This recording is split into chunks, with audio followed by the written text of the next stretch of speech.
Bonsoir à tous et bienvenue dans l'invité du jour. Ce soir, il sera question de bonne bouffe. En effet, ce week-end, le marché bio du Capitole fête ses 30 bougies avec des animations et des conférences. L'occasion pour les Toulousains de découvrir ou redécouvrir le premier marché du genre en France. Virginie Corbert, vice-présidente de l'association Esparcette, nous en dit un petit peu plus sur cet anniversaire ô combien symbolique. Donc à 10h, il y a une conférence, un petit débat justement qui va essayer de refléter, de faire ressortir un petit peu ce qu'est devenu la bio en 30 ans. Depuis 30 ans, ce qu'elle est vraiment. Et voilà, alors il y a aussi il y aura des expositions, des clowns aussi pour faire un petit peu d'animation, un espace jeu pour enfants, voilà, mais c'est vraiment basé sur le côté informatif. Alors, le bio, il s'est énormément développé. La grande surface a pris les devants également. Aujourd'hui, on trouve du bio absolument partout.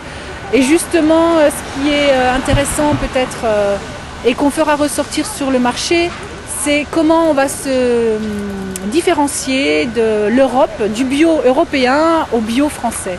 Et ça, ce sera très important aujourd'hui parce que le label permet des dérives sur les antibiotiques, sur des engrais, ce qui a permis à la grande surface de pouvoir faire du bio aujourd'hui et de mettre dans leur rayon.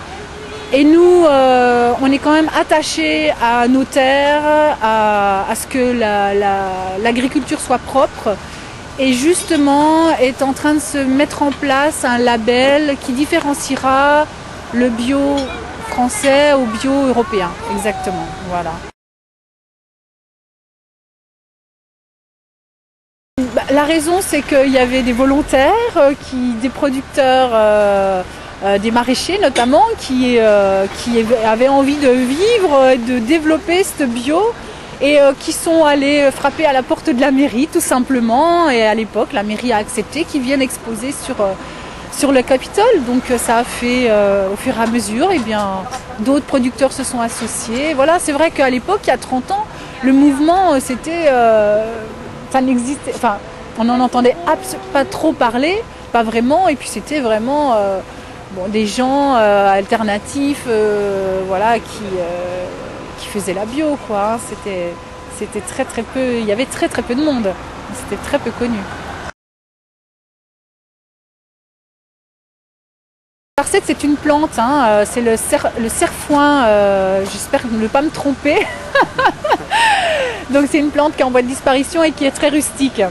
Donc voilà, ils ont créé cette association justement pour gérer un petit peu le marché, pour pas qu'il y ait trop gérer le flux, on va dire, des entrées et des sorties du marché sur les producteurs, c'est-à-dire qu'il n'y ait pas trop de maraîchers, trop de volaillers, et que ça soit toujours des exploitations à taille humaine.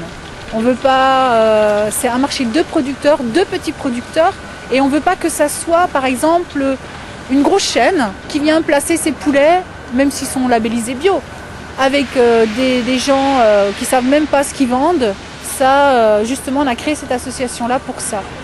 Je suis un petit peu l'exception du marché parce qu'il y a un épicier, il y en a un. Aujourd'hui, on a accepté également un revendeur d'épices et de thé.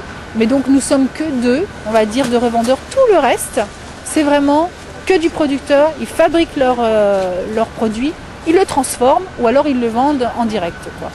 Et donc cette association, elle était là pour justement voir quand quelqu'un fait sa demande, l'association se déplace dans les fermes, va vraiment voir comment ils travaillent, va vraiment voir qui ils sont. Voilà, c'est vraiment quelque chose en plus. C'est un plus du marché, quoi. Voilà.